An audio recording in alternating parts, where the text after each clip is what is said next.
Hello everyone, সকাল সকাল খুব দুঃখের একটা খবর আসছে। শিয়ালদাগামী কাঞ্চনজঙ্ঘা এক্সপ্রেস মালগাড়ির ধাক্কায় লাইনচ্যুত হয়েছে, দুটো কামরা লাইনচ্যুত হয়েছে এবং বহু যাত্রী আহত হয়েছে, বহু মানুষ মারা গেছে, এরকম খবর আসছে। সো ডিটেলসে ভিডিওটার মধ্যে থাকবে যে কাঞ্চনজঙ্ঘা এক্সপ্রেসে কি ঘটনা ঘটেছে, অ্যাকচুয়ালি কি ঘটনার জন্য দুটো কামরা পরপর করে লাইনচ্যুত হয়েছে এবং মালগাড়ি কেন একই লাইনে এসে কাঞ্চনজঙ্ঘা এক্সপ্রেসকে ধাক্কা মারল, আর এর ভবিষ্যতে কত যাত্রী হতাহতের সংখ্যা বাড়তে পারে সেটাও ডিটেলসে এই ভিডিওটার মধ্যে দেখতে পাবে। ভিডিওটা ভালো লাগলে লাইক করে দিও, চ্যানেলটাতে নতুন হয়ে থাকলে মাস্ট চ্যানেলটাকে সাবস্ক্রাইব করে নিও, আর ভিডিওটাকে বন্ধুদের সঙ্গে শেয়ার করতে কিন্তু ভুলো না। কাঞ্চনজঙ্ঘা এক্সপ্রেসে মালগাড়ির ধাক্কা, বেলাইন কাঞ্চনজঙ্ঘা এক্সপ্রেসে দুটি কামরা, পেছনের দুটি কামরা লাইনচ্যুত হয়ে গেছে। শিয়ালদামুখী কাঞ্চনজঙ্ঘা এক্সপ্রেসে মালগাড়ির ধাক্কা, এই মুহূর্তের ব্রেকিং নিউজ। শিয়ালদামুখী কাঞ্চনজঙ্ঘা এক্সপ্রেস, তার সঙ্গে মালগাড়ির ধাক্কা। কাঞ্চনজঙ্ঘা এক্সপ্রেসে মালগাড়ির ধাক্কা, এই মুহূর্তের ব্রেকিং নিউজ আসছে। বেলাইন হয়ে গেছে কাঞ্চনজঙ্ঘা এক্সপ্রেসের দুটো কামরা, পেছনের দুটো কামরা লাইনচ্যুত হয়ে গেছে। দেখো, শিয়ালদার দিকে যাচ্ছিল এই ট্রেনটা, দুর্ঘটনার কবলে পড়েছে এই কাঞ্চনজঙ্ঘা এক্সপ্রেস। বেসিক্যালি বেশিরভাগ মানুষ যখন দার্জিলিংয়ে যায় তখন কিন্তু এই কাঞ্চনজঙ্ঘা এক্সপ্রেসকে ইউজ করে অ্যাজ এ পারপাস অফ যাওয়া এবং আসার জন্য, কারণ ফিসটাও অনেক কম থাকে। যদিও বন্দে ভারত এক্সপ্রেস চালু হয়েছে, তার সত্ত্বেও মানুষ কাঞ্চনজঙ্ঘা এক্সপ্রেসকে এখনো পর্যন্ত সব থেকে ভালো ট্রেন হিসেবে বেছে নেয়।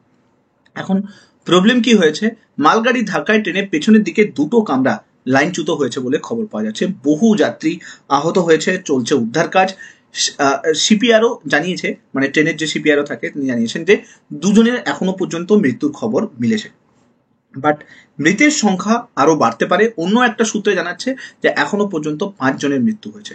মালগাড়ির যে চালক ছিল তিনি কিন্তু মারা গিয়েছেন, আর যেটা বলা হচ্ছে জেনারেল কামরা পেছনের দিকে ছিল, তো পেছন থেকে যখন এই মালগাড়িটা এসে কাঞ্চনজঙ্ঘা এক্সপ্রেসকে ধাক্কা মারে, তার কারণে যেটা গুডস ক্যারিয়ার ছিল সেটা ওপরের দিকে উঠে যায়, আর তার পাশেই ছিল একটা জেনারেল কামরা।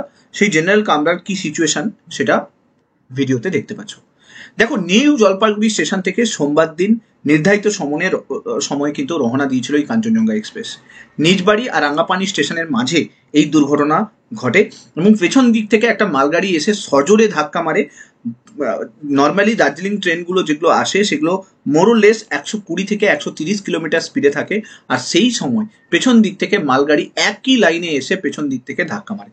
সংঘর্ষের তীব্রতা এতখানি ছিল যে কাঞ্চনজঙ্ঘা এক্সপ্রেসের পরপর দুটো কামরা লাইনচ্যুত হয়ে যায়, সবকিছু ছিটকে যায় এবং প্রচুর মানুষ ওর মধ্যে আটকে ছিল, যাদের এখনো পর্যন্ত উদ্ধার করা যায়নি। এবং যে মালগাড়ির যে চালক ছিল তিনিও মারা গেছেন, তাকেও এখনো পর্যন্ত কামরা থেকে বের করে আনা হয়নি, কারণ গ্যাস কাটার দিয়ে পুরো ইঞ্জিনের পোর্শনটাকে কাটতে হবে, তারপরেই কিন্তু বের করানো যাবে লাশটাকে। তো অবভিয়াসলি এই ধরনের যে ঘটনা অনেক ভয় সঞ্চার করে মানুষের মনের মধ্যে। ট্রেনে যাতায়াত করার জন্য যে একটা সাহস দরকার সেটা কিন্তু এখন এই ধরনের ঘটনা কিন্তু তৈরি করে দিচ্ছে। মমতা ব্যানার্জি তিনি টুইটারে এটা সম্বন্ধে দুঃখ প্রকাশ করেছেন এবং বলেছেন যে খুব তাড়াতাড়ি যতটুকু যা কিছু দরকার সেটা পৌঁছে দেওয়া যায়, যাতে মানুষের সঙ্গে কানেক্ট করা যায়, তাদের বাড়ির লোকেদের সঙ্গে কানেক্ট করা যায়। এর জন্য তিনি কিন্তু টুইটারে সমস্ত DM, SP, doctor, ambulance, disaster management সবাইকে পৌঁছে দিতে বলেছে দুর্ঘটনাস্থলে। তবে দুর্ঘটনা কেন হয়েছে, এই দুর্ঘটনা এখনো স্পষ্ট নয় যে দুর্ঘটনা কেন হয়েছে। কাঞ্চনজঙ্ঘা এক্সপ্রেস অলরেডি স্টেশনে দাঁড়িয়েছিল, আগে থাকতেই দাঁড়িয়েছিল, আর মালগাড়ি কোনো একটা সিগন্যালের নিশ্চয়ই সমস্যা হয়েছিল, যার জন্য একই লাইনে মালগাড়ি চলে আসে এবং সজোরে এসে ধাক্কা মারে কাঞ্চনজঙ্ঘা এক্সপ্রেসকে।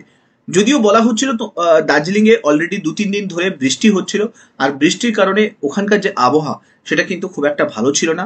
সেই আবহাওয়ার কারণে হতে পারে এই দুর্ঘটনা ঘটছে। এটাও হতে পারে যে কোনো কারণে সিগন্যাল না দেখতে পেয়ে মালগাড়ি একই লাইনে ঢুকে পড়ে এবং গিয়ে কাঞ্চনজঙ্ঘা এক্সপ্রেসের পেছনে গিয়ে ধাক্কা মারে। দেখো, 2022 সালে সেম ঘটনা হয়েছিল, সেটা হয়েছিল কিন্তু জলপাইগুড়িতে দোমাহনিতে এই লাইনচ্যুত হয়েছিল বিকানের গুয়াহাটি এক্সপ্রেস। তখন সেক্ষেত্রে পেছন থেকে কেউ ধাক্কা মারেনি বা সামনে থেকে কেউ ধাক্কা মারেনি, সেক্ষেত্রে লাইনচ্যুত হয়ে গেছিল, আবহাওয়া খারাপ ছিল, তো সেখানে ঠিক মতো করে লাইনের কোথাও প্রবলেম ছিল, যার কারণে লাইনচ্যুত হয় এবং সেখানে 5 জনের মৃত্যু হয়েছিল। রাঙ্গাপানি স্টেশনের কাছে কাঞ্চনজঙ্ঘা এক্সপ্রেস সেই দুর্ঘটনার স্মৃতিকে কিন্তু ফিরিয়ে দিচ্ছে। আর আমরা জানি যে এই ধরনের ঘটনাতে 5 জন বা 7 জনের মৃত্যু হয় না, মিনিমাম 300 থেকে 350 জনের মৃত্যু হয়। যদিও 2023 সালের ওই ঘটনা 2রা জুন উড়িষ্যার বালাসোরে যে ঘটনা ঘটেছিল সেটা মানুষের মনের মধ্যে এখনো জল জল করছে তার স্মৃতি, করমণ্ডল এক্সপ্রেসের সেই মর্মান্তিক ঘটনা। ওই ট্রেনের সঙ্গে মালগাড়ি ধাক্কা মারে এবং তার সঙ্গে সঙ্গে বেঙ্গালুরে টু হাওড়া হামসফর এক্সপ্রেস এসে ধাক্কা মেরেছিল এবং 289 জনের মৃত্যু হয়েছিল সেই ঘটনা। বালাসোরের যে ঘটনা, সেই ঘটনায় কিন্তু নতুন করে স্মৃতি তৈরি করে দিচ্ছে কাঞ্চনজঙ্ঘা এক্সপ্রেসের এই মর্মান্তিক ঘটনার সঙ্গে। জানি না পরবর্তীকালে কত মানুষের মৃত্যু হবে, কেন গভর্নমেন্ট ঠিকমতো করে স্টেপ নিচ্ছে না এই ধরনের লাইনগুলোকে ঠিকমতো ডেভেলপ করার জন্য। আমাদের বর্তমান পরিস্থিতিতে আমরা যা দেখতে পাচ্ছি যে লাইন ঠিকমতো করে তৈরি নেই, রেলের লাইন ঠিকমতো করে তৈরি নেই, ইনফ্রাস্ট্রাকচার ঠিকমতো করে তৈরি নেই, অথচ আমরা হাই স্পিড রেল নেটওয়ার্ক তৈরি করছি, হাই স্পিড রেলকে ওই লাইনের উপর দিয়ে পাঠাচ্ছি। বিশেষ করে আমরা বন্দে ভারতের মতো এত স্পিডে যায় একটা ট্রেন, সেই ট্রেনটাকে কিন্তু ওই সেম লাইনে পাঠানো হচ্ছে। বহু মানুষের মৃত্যু হওয়ার আশঙ্কা হতে পারে এই ধরনের ঘটনাতে, আসতে পারে। ভবিষ্যৎ বলবে যে কত মানুষের মৃত্যু হচ্ছে। পরবর্তীকালে যা রিপোর্ট আসবে এই রিলেটেড, এই অ্যাক্সিডেন্ট রিলেটেড সমস্ত কিছু ডিটেলসে ভিডিওটার মধ্যে শেয়ার করব। ভিডিওগুলো যদি ভালো লাগছে তাহলে লাইক করে দিও, চ্যানেলটাতে নতুন হয়ে থাকলে সাবস্ক্রাইব করে নিও, আর এই ধরনের ঘটনা ইমিডিয়েটলি পাওয়ার জন্য চ্যানেলটার সঙ্গে জুড়ে থাকতে পারো। Thank you so much. Next week তোমার সঙ্গে আবার দেখা হচ্ছে। Till then, bye by.